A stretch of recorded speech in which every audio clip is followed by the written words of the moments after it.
So as I'm trying to watch both games, and I'm thinking, it looks like we could end up going to a double overtime between the Leafs and the Columbus Blue Jackets. It's ended. And there will be endless dissection of what happened in this game. Let's be honest, right? It's Toronto media, it's Toronto's way. And the Toronto Maple Leafs, they had this. They had this game. This was absolutely it's right there. It's on a plate. It is served up, and then it's not. So Werenski, is he 100%? That was a question before the game started. I'm going to go ahead and say if he's not, it's okay because Seth Jones played pretty well. And the overall numbers at the end of this, Columbus's blue line is all right. Dermott was in Muzzin's spot. Marinson's in. And I'm going to say straight out, I thought Marinson had a decent game. Dermott had his moments. And again, there's going to be dissection of it because it's Toronto. So it's going to happen. Same as I do with Vancouver, that's going to happen with Toronto. And it comes from a place of love. This is what people don't understand. The dissection usually comes from a place of love. It's not from a place of, I hate this. It usually comes from a place of, I know this, I know as bad as this is, that they can be better. So, tentative start for both, I thought. Puck at the Columbus net about 4 minutes in. There's a scrum after, and the shots were 3-3 at 5 minutes. Very evenly played. And I thought both teams were, I'm not going to say trying not to allow the first goal, because that makes it sound like they're trying not to lose. But it was a chess match out of the gate. Entertaining still, but it was. Anderson snagged a Bjorkstrand shot. Nylander had a chance that missed wide, as both teams were doing pretty well, and the Leafs pressed at that stage. The horn sound on a shot from Jenner, but it was a crossbar. So the horn sounded because somebody's like, it's in the net. It wasn't in the net. Columbus was blocking shots. Savard blocked one on Marner, and that's one of the storylines with Columbus. You're a Tortorella team. You are taught to block shots. That is a requirement. You must. You're forward. You block shots too. You don't block shots, out you go. Marinson, honestly, I thought played well and had passed the test thus far. Dermott takes a penalty. Columbus gets a power play. But there was a great chance for Jenner that didn't go in and then go in the other way. It's Cody Ceci scores from Kerfoot and Kapanen at 18:52 shorthanded. And it was a goal that deflected off of Seth Jones' skate. So at the end of the first period, it's 1-0 Toronto. It's a period that I thought they did very well in. Their defense was really solid, and I thought, all right, Toronto's come out to play. This is going to be interesting. So second period, early, Foudy had a chance that deflected, stayed out. Anderson, I thought, played pretty well to that stage. Dubois had a chance that missed wide. Nyquist takes a penalty. Leafs go to the power play. What happens on the power play? It's William Nylander. Nylander gets a goal from Marner and Matthews at 7:08. And then 1:40 left, it's Nick Robertson getting his first ever goal, and it's in the playoffs from Kapanen and Kerfoot. So at 8:48 of the second period, it's 3-0 Toronto. And watching this, I thought, all right, so Toronto's gonna overcome Columbus. And then Tortorella did something, and I thought, didn't this work before? So he takes Korpisalo out and puts Merzlikins in. I don't have the numbers, but I seem to remember during the regular season that when he would switch goaltenders, there were games that switched where the players would realize we didn't bail our goaltender out, this is on us, and then they'd turn it around. So Korpisalo's out, Merzlikins is in, Barrie takes a penalty, Columbus goes to the power play. The shot blocking was doing well for Toronto, and the penalty kill did really well, but less than 10 seconds after the power play ended, it's Pierre-Luc Dubois scoring for Werenski and Atkinson at 11:39. So they couldn't get it out after killing the power play. And Dubois gets the first goal of what would be a pretty good night for him. Marinson had been on the ice too long in a play shortly after that. He was stuck on the ice. They kept trying to dump it out. He couldn't get off the ice. But finally, it was Freddie that froze it. So it says Leafs freeze it on the board, but I remember it was Freddie Anderson froze it. Tavares was owning the face-off circle. Tavares was having a very good game. And honestly, he is probably the most frustrated Toronto Maple Leaf right now, and rightfully so. I thought he had a very good game. Marner to Matthews, and it hits the post. But during that play, they draw a penalty. It's Jenner that goes to the box. Last minute power play for the Leafs. So going into the second intermission, heading towards the third period, it's 3-1 in favor of Toronto. And again, watching this, I'm saying, okay, so they're up 3-1. The other games were 2-0 and 3-0. in all likelihood, they could shut this down in the third period. It shouldn't be a big deal. But Columbus penalty kill came through to start that period, which was key. Hall then takes a penalty. Columbus goes to the power play again.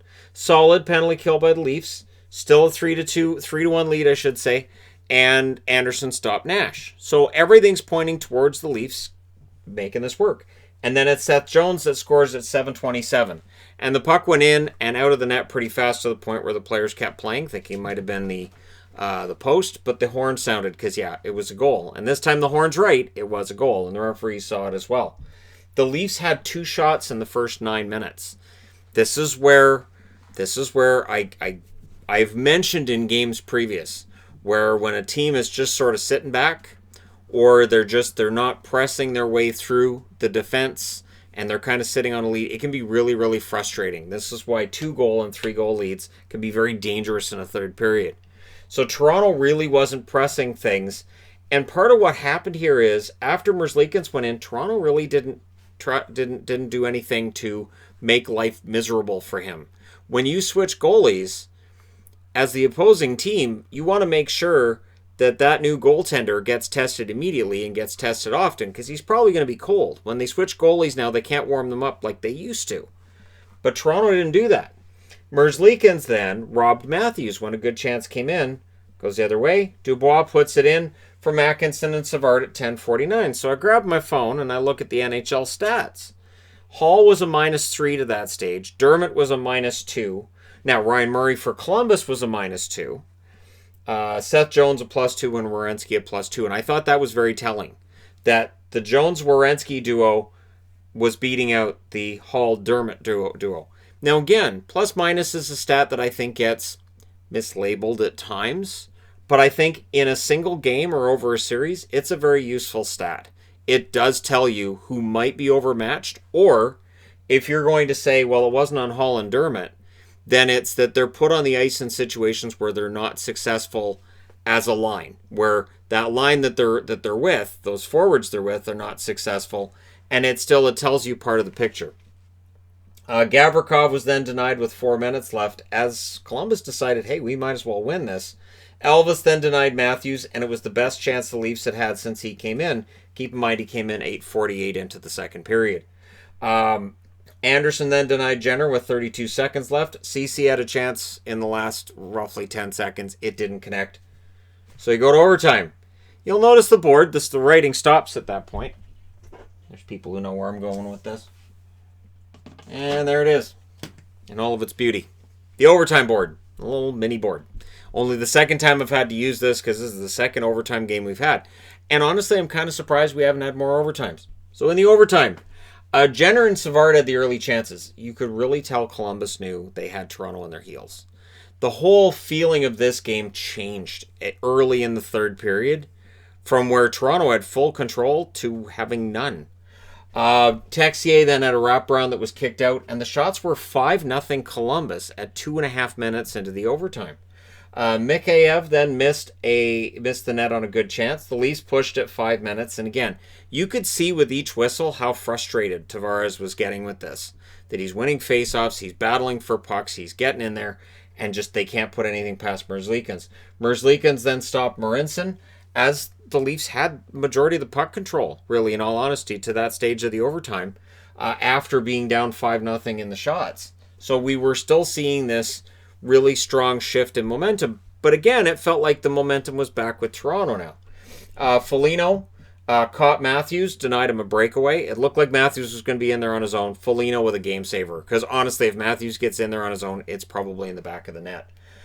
They do the dry scrape at the halfway mark, and I started asking myself, so how long is this going to go? Because the ice gets choppier and choppier as you go through overtimes. And again, this is the third game that's been on this ice today. This is the third game on this ice, right? Yes. And Columbus then nearly ended it at 12.5 minutes. Anderson makes the save. The Tavares line nearly ends it at 15 minutes. It's a back-and-forth game. Then the Leafs call a timeout with 2:19 left, which I thought was both curious, and I hoped that Sheldon Keefe knew what he was doing. I thought, I really hope this comes out well, and it doesn't. Dubois would end it from Texier at 18:24. I love Texier. He gets on the board. Dubois with the first playoff hat trick in Columbus Blue Jackets history. So Pierre-Luc Dubois, player of the game for Columbus, gets the hat trick, and your final score is 4-3 in favor of the Columbus Blue Jackets. The shots: 9-6 Toronto in the first, 10-8 Columbus in the second, 14-10 Columbus in the third, and in the overtime, 14-9 for Columbus. Final shots 44-36. Hits were 27-19 in favor of Columbus. Not an overly physical game, not really. Power plays 1 for 2 for Toronto, 0 for 3 for Columbus. Anderson saved 40 out of 44. At the other end, Korpisalo saved 12 out of 15, and then Merzlikins saved all 21 shots as Elvis saved the day. They have to play tomorrow. So for Leaf fans, and again, who kept saying you can't talk about losses Leafs had here, those are in back-to-backs. They just weren't good in back-to-backs. They are now in the second half of a back-to-back. They're down 2-1, and if they don't win tomorrow, it's over. So Columbus is going to try to end it tomorrow. If they can't, Game 5 will go Sunday. But yeah, Columbus wants to end it tomorrow. And this is Tortorella motivating his team by just after the last game saying, we sucked. The Leafs were better. We sucked. And going off on Pierre-Luc Dubois. Clearly it had the right result. Dubois gets the hat trick tonight. And all's well in Columbus land for today. So, let me know your thoughts in the comment section below as always regarding this. Can the Leafs bounce back like they did in Game 2, or is the series done tomorrow night? Let me know your thoughts. Hit like and subscribe if you're browsing your way through. You just happened upon this video. And hey, thank you guys so much for watching, for all your support. I will talk to you again soon.